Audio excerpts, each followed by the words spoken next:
आज तर सकाळीच पोलीस स्टेशनला जावं लागलं. काय काम होतं ते सांगतो पुढं.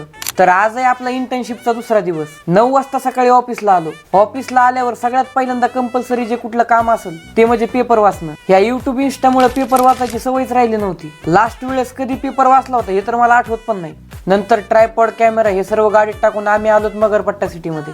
एका XYZ व्यक्तीने एकावर आरोप केले होते आणि ज्या व्यक्तीवर आरोप केले होते त्या व्यक्तीचं 1 to 1 करायला आम्ही इकडे आलो होतो. 1 to 1 म्हणजे दोघांमधला संवाद. एक पत्रकार आणि एक मुलाखत देणारा. रिपोर्टर आणि समोरचा व्यक्ती, फक्त या दोघांनीच केलेली मुलाखत. यालाच थोडक्यात 1 to 1 म्हणतात. इथलं पूर्ण झाल्यानंतर आम्ही आलो खडक पोलीस स्टेशनला. इथली एक न्यूज कव्हर करायची होती. विषय होता निवडणुकीच्या घोळाबद्दल. तर XYZ पार्टीच्या कार्यकर्त्यांनी पोलीस स्टेशनला तक्रार करण्यासाठी आणि या घोळामध्ये जे कोणी XYZ लोक आहेत त्या लोकांची चौकशी व्हावी अशी त्यांची मागणी होती. इथलं सगळं कव्हर करून नंतर दुपारी आम्ही परत ऑफिसला आलो. सकाळच्याच ऑफिसच्या कॅन्टीनला दुपारचं जेवण केलं. मग नंतर दुपारच्या शिफ्टला माझा मित्र आला. मग त्याच्याकडे बाकीची सगळी सूत्र सोपवून मी हॉस्टेलला रिटर्न आलो. तर चला भेटू पुढच्या व्हिडिओत. आणि जाता जाता तेवढं तुमच्या भावाला फॉलो करून जावा.